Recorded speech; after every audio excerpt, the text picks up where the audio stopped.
IGN's Comic-Con coverage brought to you by Death Race. In theaters August 22nd. And Wolverine is sort of a great, singular, iconic character who's really defined by the place he's in, the event he's participating in, and the people who are surrounding him. Can you talk a little bit about where you're drawing this story from, and what other mutants we might see in the film for him to face off against? Good analysis, good question.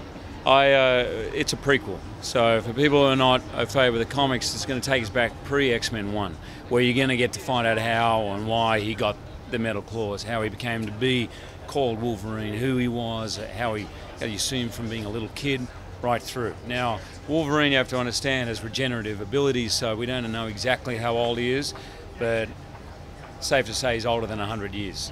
So there's a lot of history that we go through, and there are a lot of events that people don't know about. And the beginning of X-Men 1, he starts with no memory. So, of course, we're going to explain that, how that came to pass. I don't want to give it all away, but I think most people on the net know that we've got Victor Creed, Gambit. There's a huge roar for Gambit when we showed him in the clip. Massive. The fans have been waiting for Gambit. Agent Zero, Wade Wilson, we've got the Blob, and I'll leave it at that. There's some of them. Will.i.am playing the Wraith, John Wraith. So we've got some really cool characters, new characters. You know. Will we see some Feudal Japan stuff at some point?